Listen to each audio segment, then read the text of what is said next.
Hi friends, hello and welcome to the channel. कैसे हैं आप लोग? उम्मीद कर रहा हूँ बहुत अच्छे से रह रहे होंगे और अपने पढ़ाई लिखाई में तो खैर बेहद ही सीरियसली लग गए होंगे, राइट फ्रेंड्स।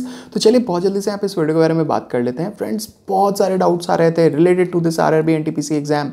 चाहे वो आपके फॉर्म फिलअप का डाउट हो, चाहे वो पोस्ट प्रेफरेंसेज ऊपर से नीचे तक रखने का डाउट हो, किसे ऊपर रखें किसे नीचे करें, क्या हमारे लिए बेटर है, क्या हमारे लिए घाटे वाला सौदा है, राइट।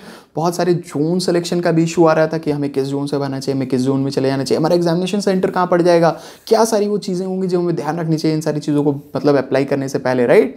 चाहे फिर वो डाउट हो आपके प्रिपरेशन स्ट्रैटेजी का, क्योंकि बहुत सारे ऐसे ग्रेजुएट्स अभी हाल फिलहाल में इस एग्जामिनेशन के लिए अपियर होने वाले हैं जिन्होंने पिछले एक आध साल में अपने ग्रेजुएशन को कंप्लीट किया है, तो उन्हें कैसे प्रिपेयर करना चाहिए, इसलिए बहुत सारे डाउट्स आ रहे थे। बहुत खासकर बैंकिंग इंश्योरेंस वाले जो थोड़े इस तरह से प्रोन नहीं है इस एग्जामिनेशन के लिए, वो लोग भी इस बार रेलवे के एग्जाम्स को देंगे, तो प्रिपरेशन स्ट्रेटेजी की भी बहुत सारी डाउट्स आ रही थी, राइट फ्रेंड्स। और साथ ही साथ जो सबसे बड़ा डाउट आ रहा था वो था बहुत सारे मैंडेटरी सर्टिफिकेट्स को प्रोड्यूस करने का। फॉर एग्जाम्पल जैसे EWS हुआ, SC/ST का सर्टिफिकेट हुआ, राइट। तो इन तरह के तमाम वो जो डाउट्स आप लोगों ने अभी तक प्रीवियस पार्ट 12 तक में दिए हैं, उन सारे का पूरा एक्सप्लेनेशन ये वीडियो है, जहाँ पे बहुत ही सारी इंपॉर्टेंट चीज़ों के बारे में इस वीडियो में इन डिटेल बात की जाएगी, राइट फ्रेंड्स। तो चलिए बहुत जल्दी से इस वीडियो को कंटिन्यू करते हैं। सबसे पहले बता दूं एक वेरी वाला गुड न्यूज़। वो क्या है सर? एज रिक्वेस्टेड अर्लियर, जो पहले कहा था कि आप लोग आरआरबी को मेल्स कीजिए कि इकोनॉमिकली वीकर सेक्शन के लिए जो सर्टिफिकेट मैंडेटरीली मांगा गया है वो उसमें कुछ रिलैक्सेशन दे। और वो अभी ऐसा है कि अब आपके लिए EWS सर्टिफिकेट मतलब EWS कोटा से जो कोई भी कैंडिडेट्स फॉर्म को भरना चाह रहे हो आप लोग एस्पिरेंट्स, बिल्कुल भी अपॉर्चुनिटी मिस मत करना। EWS से आप भरो, अगर आप उसके लिए एलिजिबल हो तो आप दोनों के लिए एप्लीकेबल रहोगे। बहुत लोग ये भी क्वेरीज में पूछते हैं कि अगर EWS से भरेंगे तो फिर हम UR के लिए रहेंगे कि नहीं। देखो, अगर एक बार बेनिफिट ले लोगे EWS का, फॉर एग्जांपल जैसे कि आप भरे, राइट, और आपका EWS कोटा का कट ऑफ 5 नंबर कम गया और आपको मार्क्स आ जाते हैं, मान लो 100 का कट ऑफ, 100 मार्क्स का कट ऑफ निकला है किसी एग्जामिनेशन का, फॉर एग्जांपल बोल रहा हूँ, ठीक है, और आपको आ गए उसमें 95 और EWS का कट ऑफ 95 था और UR का कट ऑफ 100 था, तो अगर आप EWS का बेनिफिट ले लेते हो तो फिर आप UR में कंसिडर्ड नहीं होंगे, वो आपको फिर उसी कोटा में कंसिडर करेंगे, राइट। बट अगर आप फिर 100 कट ऑफ है UR की, 95 है EWS की, और आप 100 ला रहे हो, 100 से ऊपर लेके आ रहे हो, तो then you are applicable for both the cut मतलब कैटेगरीज, राइट।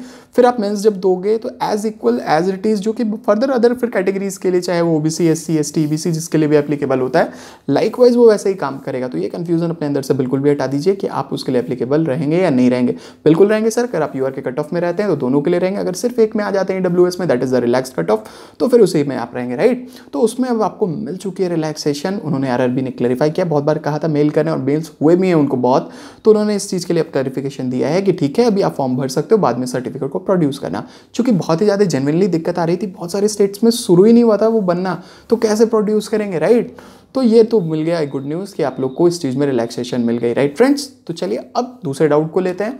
यहाँ पे जो सबसे बड़ा डाउट निकल के आया है ना, जो कि तमाम वीडियोस में देखने को मिला है, वो है आपका किस जोन में हमें भरना चाहिए पहला, और दूसरा किस प्रेफरेंसेस में हमें अपने लेवल्स को सेट करना चाहिए, राइट। मतलब बहुत लोग पूछते हैं कि लेवल 2 को ऊपर रखें, लेवल 5 को ऊपर रखें, लेवल 3 को ऊपर रखें, किसको रखें, और रखें तो फिर हमारे लिए क्या वो बेनिफिशियल होगा या फिर हमारे लिए वो नुकसानदेह होगा, क्या करना चाहिए। पिछले जोन में देखते हैं जाके प्रीवियस ईयर के कट ऑफ, तो पता चलता है यार उस जोन की कट ऑफ बहुत कम हुई थी, चलो वहीं भाग जाते हैं हम लोग। हाँ, अपने जोन से नहीं भरना चाहिए, अपने जोन में वैकेंसीज कम है, अपने जोन में सीट्स नहीं है, अपने जोन में ये दिक्कत है।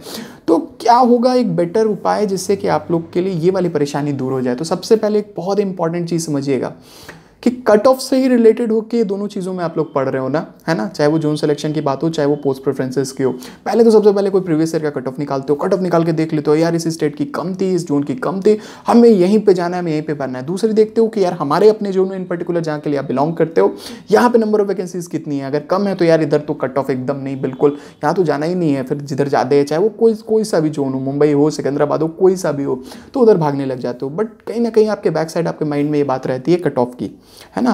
और दूसरा एक छोटा कंफ्यूजन इसके साथ जुड़ा रहता है लेवल्स का। तो सर इन दोनों चीज़ों को दूर करने से पहले एक इंपॉर्टेंट चीज़ समझिए। सबसे पहला सर कि नौकरी तो एक ही करोगे ना, चाहे जिसमें भी करो, मतलब इस जो भी लेवल्स भरोगे, लेवल 5 4 3 2 6 जो भी भरोगे, किसी एक महीना जॉब करोगे, बनिस्बत आपकी सारी भले बात है आपकी निकल जाए, तो क्यों ऐसा सेक्रीफाइस करना कि आप किसी ऐसे लेवल को ऊपर रखो या फिर ऐसे किसी जोन को सेलेक्ट करो जो कि किसी अनसर्टेन चीज़ के चलते आप उसे प्रेफर कर रहे हो। आपका माइंड एकदम क्लियर होना चाहिए किसी भी एग्जामिनेशन पॉइंट ऑफ व्यू से, क्योंकि देखो ये कंफ्यूजन इसलिए हो रही है ना क्योंकि सेल्फ बिलीफ आप में नहीं हो रहा है, आप अपने पे भरोसा ही नहीं कर रहे हो। आपको अभी भी ये वाले फीलिंग है ना कि आप हार्ड लक या हार्डशिप से डर के आप वहाँ पे ना वो गुड लक वाली चीज़ों को सोच के आप चल रहे हो कि यार वैसा हो जाएगा तो हमारे लिए अच्छा रहेगा। भाई पढ़ाई करो अच्छे से, आप विश्वास करो कि अगर अच्छे से आप पढ़ाई करोगे तो चाहे कोई सा भी स्टेट रहे, जोन रहे, कोई सा भी आपका लेवल ऊपर में रहे, आप उस चीज़ को 100% सिक्योर कर लोगे। अगर फिर कट ऑफ के भरोसे जा रहे हो तो मतलब कहीं ना कहीं आपके पढ़ाई में कमी है। तो ये डर को अपने अंदर से पहले निकालो। प्रिपरेशन स्ट्रैटेजी में इन सारी चीज़ों के बारे में अच्छे से बताऊंगा जिससे कि आप 100% अपने आप को प्रिपेयर कर लोगे इस एग्जाम के लिए, राइट फ्रेंड्स। आगे थोड़ी देर में बताऊंगा, पहले इस चीज़ को क्लियर कर लेते हैं। रही बात कि आप उस स्टेट में उस जोन में अगर आप जाके भरते हैं तो आपके लिए क्या नुकसानदेह होगा, राइट। जो सबसे पहला होता है फ्रेंड्स, पहले समझ लीजिए कि अपने स्टेट में जॉब करना, चाहे वो कोई सा भी जॉब हो, वो हमेशा बेनिफिशियल होता है आपके लिए, प्लस प्लस प्लस होता है। क्यों? क्योंकि आप अपने घर पे जब रहते हो तो बहुत चीज़ें आपके लिए मैनेज करनी आसान हो जाती हैं। देखो अभी यंग हो, अभी आप कहीं भी चले जाओ, सोचो पहले जॉब तो मिले यार, अपना स्टेट तो कभी भी आ जाएंगे। बिल्कुल सही बात है, बिल्कुल आप कर सकते हैं ऐसा। बट एक बात समझ लीजिए कि अगर आप एक जगह कहीं पे फंस जाते हैं तो फिर वहां से आपको दूसरी जगह जाने में बहुत तरह की चीज़ों को माइन्यूटली समझना होता है, देखना होता है, वो परेशानियों को फेस करना पड़ता है, तब जाके कभी मौका मिल पाता है किसी को अपने होम स्टेट ट्रांसफर का या म्यूचुअल्स होने का। तो ये तरह की चीज़ें हर गवर्नमेंट सेक्टर में किसी भी जॉब में लगी रहती हैं। और जब किसी तरह की परेशानी होती है, मान लीजिए आपको अपने पेरेंट्स से मिलना है, भाई बहन की शादी है, कोई तरह की बात हो गई, तो बहुत ज़्यादा दिक्कतें होती है। और अभी बेटर होगा ना कि अगर सोचो ये चीज़ आप सेकंड वे ले रहे हो, मतलब प्लान बी लेके चल रहे हो, कभी कहीं भी ले लेते हैं बाद में उधर आ जाएंगे, राइट। क्यों नहीं प्लान ए को इसको बना लो प्लान बी के साथ में कि भैया हम अपने ही स्टेट में रहते हैं, अभी इस पोस्ट पे ज्वाइन करते हैं और उसके बाद अपना कुछ अच्छा प्लान करेंगे। मतलब पहला प्रायोरिटी आपका जो था कि अपना स्टेट बदलेंगे बाद में, वो प्रायोरिटी पहला बना लो कि उसके बाद एक नौकरी ऐसा ले लेंगे जिसके बाद हमें इन सब चीज़ों की परेशानी नहीं हो। चाहे वो जॉब आपके SSC की हो, CGL की, चाहे वो UPSC की हो, चाहे आप IAS बनना चाहते हो, चाहे वो कोई सा भी जॉब हो, राइट फ्रेंड। तो इस तरह से आप अभी अप्रोच लीजिए। अगर कोई भी आप लोग अभी यंगस्टर्स हो, ग्रेजुएट्स ऐसे हो जो हाल फिलहाल में तैयारी शुरू की हो, तो बिल्कुल भी इन चीज़ों पर मत जाइए, बिल्कुल भी इस तरह से अपने सोच को मत बनाइए, इससे आपको बहुत नुकसान होगा। ट्रस्ट कीजिए, अपने एक्सपीरियंस से बता रहा हूँ, इससे आपको बहुत ज़्यादा नुकसान होगा। आपको हमेशा बेस्ट के लिए जाना है और अपने पे पूरा भरोसा रखना है कि yes I am going to do this. तो जाके आप देखिएगा कि आपको लाइफ में परेशानियां भी कम होंगी और आगे बहुत दूर तक जाओगे, बहुत सारे एग्जाम्स निकालोगे, राइट। चलिए ठीक है, अब प्रैक्टिकली एक चीज़ और इस पर बता देता हूँ कि जो ये सोच के भर रहे हैं कि अदर जोन्स में जहाँ प्रीवियस बार कट ऑफ कम थे, वो जान लीजिए वो क्यों हुआ है। क्योंकि हर कोई पिछले बार भी यही गलती किया था कि वो वैकेंसीज़ के पीछे भागा था और जहाँ जहाँ पे वैकेंसीज कम थी जिस जोन में, है ना, तो वो जगह छोड़ दिया था। तो वहाँ लोग कम रहने के चलते वहाँ के कट ऑफ कम देखने को मिले थे। बट अब बहुत स्मार्ट लोग आप लोग हो चुके हो, हर लोग अब भरने वाले हैं, पिछले बार से कई गुना ज़्यादा फॉर्म इस बार भरने वाले हैं लोग। और जो कोई भी एग्जामिनेशन आप लोग देने वाले हो ना, ये बात 100% अपने अंदर मान के चलो कि कट ऑफ किसी भी जोन की, किसी भी स्टेट की, कहीं की भी, किसी भी लेवल की कम बिल्कुल भी नहीं होने वाली है। That will always be on the highest side. और आपको अगर एग्जामिनेशन निकालना है तो आपको 100% डेडिकेटली पढ़ना पड़ेगा इस एग्जाम के लिए, तो ही जाके आपको सक्सेस मिलेगी। लेने वालों की कमी नहीं है जॉब की। 1,30,000 वैकेंसीज कहने की हैं, क्योंकि आप ये देख लो कि वहाँ पे आपके लेवल 1 की, that is the group D में ही चली गई बहुत सारे huge number of vacancies, 1 lakh करीब, राइट, बचती हैं उसके बाद वाले सारे पोस्ट के लिए। उसमें अगर आपको जो पोस्ट चाहिए उसमें फिर डिवाइड हो जाता है किस जोन में कितना क्या है। और लोगों को तो हर किसी को एक जॉब चाहिए, तो हर कोई एकदम गिद्ध की नज़र से उसमें पड़े हुए हैं, कब मिले मौका मुझे, है ना। तो आप अपने प्रिपरेशन को मजबूत बनाइए, इन चीज़ों पे बिल्कुल मत जाइए, राइट फ्रेंड्स। जोन की एक बात और इंपॉर्टेंटली समझ लीजिए कि हर कोई को अपने जोन से भरना ही है और उस लेवल को हमेशा ऊपर रखना है पोस्ट प्रेफरेंसेस में जिसमें उनको चाहत है जाने की, जिससे उनको लग रहा है कि उनके लिए वो बेनिफिशियल होगा इन फ्यूचर, चाहे वो कोई भी एस्पेक्ट हो, राइट। लड़कियों को स्पेशली बोलना चाहूँगा, अकाउंट्स वाले जो भी पोस्ट हैं, अकाउंट्स क्लर्क के सीनियर कम हो, जूनियर कम हो, वो सबको अपने प्रेफरेंसेस में ऊपर रख सकती हैं आफ्टर द कमर्शियल अप्रेंटिस, क्योंकि वहाँ पर आपको लाइफ वर्क बैलेंस बिल्कुल ही देखने को मिलेगा। रही बात अदर्स की, तो आप स्टेशन मास्टर में, आप कमर्शियल अप्रेंटिस में, उन दोनों की सेपरेट वीडियोस भी चूंकि चैनल पे अवेलेबल है, किसी को भी ऊपर रख सकते हो depending upon the lifestyle you want to pursue in your future life, right. कहने का मतलब है कि commercial apprentice is better in context of with the life work balance with the comparison of the SM sorry. तो station master में थोड़ी सी आपकी lifestyle जो रहती है डिस्टर्ब रहती है, डिस्टर्ब मतलब खराब नहीं रहती है, ज़्यादा हेक्टिक होता है in comparison with this commercial apprentice. Goods guard की इन पर्टिकुलर अगर बात करूँ तो गुड्स गार्ड में सर आपकी ज़िंदगी निकल जाती है उस ट्रेन में, बस इतना आप समझ लो। आपको जब वो 5 साल के बाद फिर बदलेंगे, फिर 5 साल के बाद दूसरे में देंगे, लाइकवाइज पैसा बहुत मिलता है गुड्स कार्ड में, सैलरी की कोई कमी नहीं है। इस पर बोलोगे तो नेक्स्ट में एक सेपरेट वीडियो गुड्स कार्ड पे बना के दे दूंगा आपको। अदरवाइज इस चीज़ को समझ लीजिए, लाइकवाइज अपने प्रेफरेंसेस को अच्छे से डालिए, ठीक है। तो ये तो थे वो सारे डाउट जो कि छोटे मोटे आप लोग कर रहे थे। अब आता हूँ मेन डाउट पे, इसके प्रिपरेशन स्ट्रैटेजी पे, राइट। तो फ्रेंड्स देखिए, एक बहुत ही क्लियरली अपने अंदर बना लीजिए, माइंड में सेट कर लीजिए कि 3 ही सेक्शन है, पहला ये तो पता है ना। तो आपको एक सेक्शन से तो मेहनत करने से ही बचना पड़ गया इस एग्जाम में। पता ही है कौन है वो, इंग्लिश। बहुतों के लिए वो फेवरेबल पॉइंट होता है, बहुतों के लिए वो बहुत ज़्यादा परेशानी का कारण होता है। तो आपके लिए सबसे अच्छी बात क्या है कि आपको यहाँ पे इंग्लिश तो पढ़ना नहीं, बचा 3 सेक्शन। इसमें जीएस पार्ट जो है इसका अगर आप सिलेबस देखे होंगे अभी तक, बिल्कुल भरोसा आप लोग देख चुके होंगे, तो आप देखे होंगे कि इसमें चाहे वो इंडियन कल्चर से रिलेटेड क्वेश्चन, मतलब सिलेबस में पॉइंट्स मेंशन किए गए हो, फ्रीडम स्ट्रगल से मेंशन किए हो, साइंस टेक्नोलॉजी में फिजिक्स केमिस्ट्री बायोलॉजी का हो, चाहे वो तमाम वो चीज़ें, फ्लोरा फाउना, मतलब each and everything, geography, each and everything आप लोगों ने देखा होगा। और प्रीवियस पेपर के क्वेश्चंस भी अगर आप लोगों ने देखे होंगे तो हमेशा ये चीज़ ध्यान दीजिएगा कि इसमें जो वेटेज रहेगा ना वो स्टैटिक जीके का ऑब्वियसली बहुत ही ज़्यादा रहेगा स्टैटिक में। और आपको देखा जाएगा कि जो भी आपके यहाँ पे अदर करंट अफेयर्स वाले टॉपिक्स रहेंगे, डायनेमिक वाले, वो रहेंगे in comparison with that come, है ना। कोई हार्ड एंड फास्ट रूल अभी भी नहीं है। मैं आपको बता देता हूँ कि 40 क्वेश्चंस जो हैं उस 40 क्वेश्चंस में आपको मतलब 40 ही रहेंगे, हो सकता है वो 45 भी हो जाए जीएस के क्वेश्चन, हो सकता है 35 भी हो जाए। तो आपको प्रिपेयर कैसे करना है, आपको एक बुक की नाम बताई थी मैंने, ल्यूसेंट की book, sir that is more than enough. साथ ही साथ अगर आप एनसीईआरटी को पढ़ लेते हो ना, स्पेशली अगर आप 9-10 पढ़ लेते हो, 8-9-10 पढ़ोगे तो फार बेटर होगी। अगर 8 नहीं पढ़ पाते हो, 9-10 भी पढ़ोगे तो वेल एंड गुड होगी। ठीक है भैया, 9th भी नहीं पढ़ सकते हो, सिर्फ 10th भी कम से कम इन सारी चीज़ों के बुक्स पढ़ लो, ज्योग्राफी के, फिजिक्स के, केमिस्ट्री के, बायो के, तो भी आपका काम हो जाएगा with reference to that Lucent book. वो एक कंप्लीट पैकेज है रेलवेज के एग्जाम्स के लिए, तो वो आपके लिए हमेशा बेनिफिशियली रहने वाली है, राइट फ्रेंड्स। तो इस तरह से आप अपने जीएस को पढ़िए, पहले पढ़िए तो कम से कम स्पेशल फोकस दीजिए आप 3 चीज पे इस जीएस में, जो मेजर पार्ट्स ऑफ क्वेश्चंस आपके कैरी करने वाले हैं। सबसे पहला तो रहेगा आपका इंडियन हिस्ट्री में, आपका फ्रीडम स्ट्रगल मॉडर्न हिस्ट्री में, राइट। और जहां पे इसका ज्योग्राफी पे आपको थोड़ा विशेष ध्यान देना है, और साइंस पे, फिजिक्स केमिस्ट्री पे, राइट, बायो पे, राइट। तो अब आपको देखिए, अगर आप हाल फिलहाल के जो भी एग्जाम्स हुए थे, ग्रुप डी के भी इवन हुए थे, या फिर आपके लोको पायलट के, असिस्टेंट लोको पायलट के जो भी हुए थे, तो थोड़े से आपको न्यूमेरिकल्स के भी क्वेश्चन देखने को मिले थे। तो थोड़ा भी इन सब चीज़ों को भी देख लीजिएगा। हालांकि ज़रूरी नहीं है कि आए, या ये भी हो सकता है कि नहीं आए, राइट, कुछ भी हो सकता है। तो आपको इस तरह से उन चीज़ों को प्रिपेयर करना है कि आपकी सारी चीज़ें आपके एक ही प्रिपरेशन में कंप्लीट हो जाए। और एक चीज़ बहुत अच्छे से ध्यान रखिएगा कि यही चीज़ फिर आपको मेंस में रिपीट करना है। बस अंतर क्या है ना कि वहाँ पे आपके नंबर ऑफ क्वेश्चंस थोड़े थोड़े हर सेक्शन के बढ़ जाएंगे। यहाँ पे 100 क्वेश्चंस में दे रहे हो ये एग्जाम, फिर वो 120 क्वेश्चंस में दोगे। लेवल जो रहेगा ना प्री और मेंस का, फिर ये याद रखना मेंस के भी जो लेवल रहेंगे ना, दोनों के अपने अपने, मतलब हर लेवल के तो अपने अलग मेंस होने वाले हैं, तो बहुत बड़ा अंतर नहीं होगा। प्री ये नहीं होगा कि मतलब बहुत ईजी आपको देखने को मिलेगा, दैट विल बी मॉडरेट। और मेंस ऐसा नहीं होगा कि बहुत टफ मिलेगा, that will be just above moderate, right, वो ऐसे ही रहने वाला है। तो ऐसा पढ़ो ना, अब भी ऐसा पढ़ो कि आपकी प्रिपरेशन मेंस की भी साथ साथ हो जाए, अलग से कुछ वेटेज आपको नहीं डालना पड़े, तो आपका ये काम बन जाएगा। रीजनिंग की जहाँ तक बात है, reasoning is one of the easiest section in this competitive exam of this railways. तो यहाँ पे आपको बहुत ज़्यादा परेशान रीजनिंग के लिए नहीं होना है। आप 5-7 प्रीवियस ईयर के सेट बना लीजिए, आपके रीजनिंग में आपको कोई इशू नहीं रह जाएगी। थोड़े बहुत बैंकिंग के टाइप के, थोड़े बहुत एसएससी के टाइप के अब रीजनिंग के भी क्वेश्चंस देखे जाते हैं यहाँ पे एसएससी में। थोड़ा बहुत पजल सिंपल सा रहता है, कोडिंग, डिकोडिंग, इनइक्वालिटीज, लाइकवाइज सैलोलिज्म, ये सब चीज़ें रहेंगी जिसमें आपको बहुत ज़्यादा परेशानी बिल्कुल भी नहीं होगी। ये एक ऐसा सेक्शन है जो आप अपने 5-7 दिन की पढ़ाई में भी पूरी तरह से सिक्योर कर सकते हो। अगर वो 30 क्वेश्चंस पूछेंगे तो आप 30 में 30 लाओगे, 50 पूछेंगे तो 50 में 50 लाओगे। स्टिल कोई डाउट होता है ना तो आप कमेंट में पूछना, मैं बताऊंगा आपको। फिर आती है बात आपके मैथ्स की। तो मैथ्स एक ऐसा चीज़ है that will require continuous practice. ये ऐसे नहीं होगा अगर किसी का मैथ कमजोर है या फिर किसी के मैथ अगर क्लियर नहीं है तो थोड़े से वो सेट्स बना के या थोड़े से वो नॉर्मल पढ़ाई करने से कर लेगा। नहीं सर, वैसे नहीं होता है और नहीं वैसे होने वाला है। आपको मैथ्स में पर डे अभी से पढ़ना पड़ेगा। उठा लीजिए अपने एडवांस की बुक, उठा लीजिए आप अपने जो भी अरिथमेटिक की बुक आप बनाते हैं। एक बुक्स मैंने मैथ के लिए भी आपको बताई थी, इन सारी बुक्स की लिंक्स भी आपको इस बार इस वीडियो के नीचे डिस्क्रिप्शन में देखना, कंप्लीट मिल जाएंगी।